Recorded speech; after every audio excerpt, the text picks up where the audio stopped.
एक गांव में किसान रहता था। उसकी एक बेटी भी थी।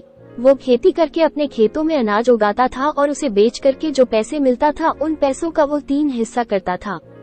एक हिस्सा जमींदार को ब्याज देने के लिए, दूसरा हिस्सा बेटी की शादी के लिए और तीसरा हिस्सा अपने घर खर्च के लिए निकालता था। हर बार जमींदार फसल की कटाई के बाद उसके घर आता है और ब्याज लेकर जाता। इसी प्रकार से किसान की सकुशल जिंदगी चल रही थी। किसान की बेटी और जमींदार की कहानी। लेकिन एक बार बारिश नहीं होने के कारण किसान के खेत में फसल की पैदावार नहीं हुई और उसके पास जमींदार को देने के लिए पैसे भी नहीं थे।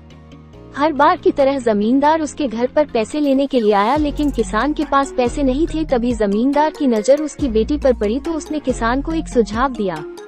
यदि तुम तुम्हारी बेटी की शादी मुझसे कर दो तो मैं तुम्हारा ब्याज हमेशा के लिए माफ कर दूंगा। किसान ने कहा, ये तो सरासर गलत है। जमींदार ने एक तरकीब निकाली। उसने कहा, मैं एक पानी से भरे मटके के अंदर 2 पत्थर डालूंगा, जिसमें से एक का रंग काला होगा और दूसरे का रंग सफेद होगा।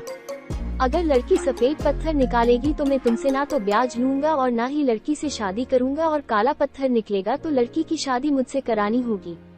उसने जमीन चालाकी से जमीन से 2 काले रंग के पत्थर उठा लिए और उसे मटके के अंदर डाल दिया। ये करते हुए किसान की बेटी ने देख लिया।